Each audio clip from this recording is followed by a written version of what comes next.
Hold on to your seats, because this drama doesn't kick off with a breakup. It kicks off with a woman who thought she owned the world. Glorilla, born Glorraine Woods, rose from the gritty streets of Memphis, raw voice blazing, completely undeniable. When FNF exploded, it wasn't just a vibe, it was a movement, impossible to fake because it was the real deal. The industry noticed immediately. By the time Brandon Ingram, the quietly dominant forward for the New Orleans Pelicans, stepped into her orbit, Glorilla wasn't just a rapper, she was a cultural event. For a moment, these two looked like the ultimate power couple. She cheered courtside, he had her back, and the internet lost it. But behind the filtered smiles, sources say the real story was way messier. Rumor has it, things got serious, maybe too serious for what was really happening. She allegedly pushed for a ring, refused the baby mama route, demanding full commitment before any baby talk. And here's where the plot twists. Her CMG label boss, Yo Gotti, the man who built her, never really exited the picture. Not in a business-only way.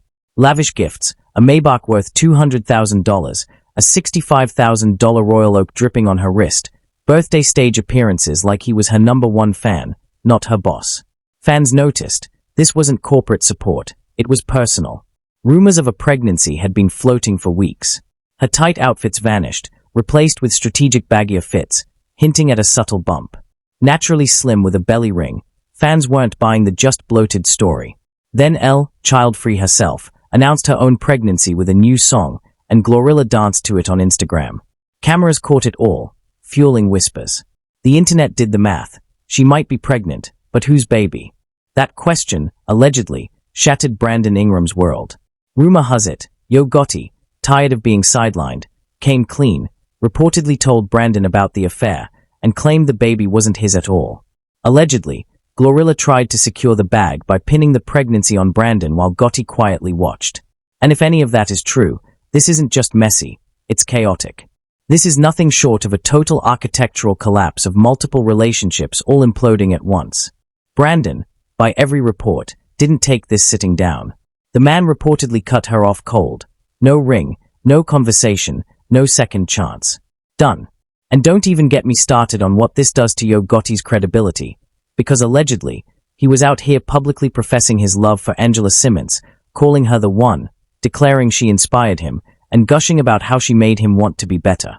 Meanwhile, Angela was glowing, calling him her biggest inspiration, sharing her happiness and love with the world. And allegedly, while she was preaching devotion, Gotti was reportedly cozying up to Glorilla and allegedly other women too. A blogger, Gossip of the City, allegedly spotted him with another woman in Vegas at the Aria Hotel while Angela believed she had a committed man. Sources say Angela isn't the jealous type. She's not built like that, but she's not blind either. Red flags piled up until she finally walked. And when she did, Gotti reportedly had plans to go all in with Glorilla, until Brandon Ingram stepped in and Glorilla chose the NBA bag over the CMG throne. But apparently, she couldn't fully cut Gotti loose either.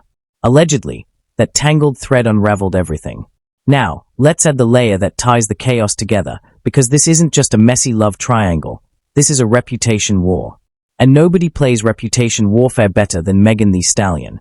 The tension between Megan and Glorilla had been simmering for months before the Brandon and Gotti saga fully hit the streets. And it started almost ridiculously petty. Glorilla posted a Tory Lanez song on her Instagram story. That's it. The spark.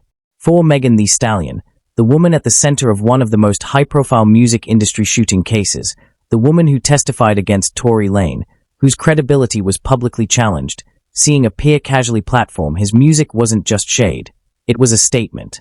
Megan unfollowed Glorilla immediately. No caption, no explanation, just gone. But it didn't stop there. Because it wasn't just a song. Allegedly, when Glorilla joined Megan on tour as the opener, Megan wasn't ready for the next level. Glorilla didn't just perform, she stole the connection. The crowd reportedly went wild for Glorilla in a way that allegedly blindsided Megan. And if you've ever hosted someone at your table only to watch them steal the spotlight at your own party, you know why that allegedly sparked tension. Then came the stylist drama, and trust me, this one is absolutely insane. Glorilla was suddenly spotted publicly with EJ, none other than Megan Thee Stallion's former stylist.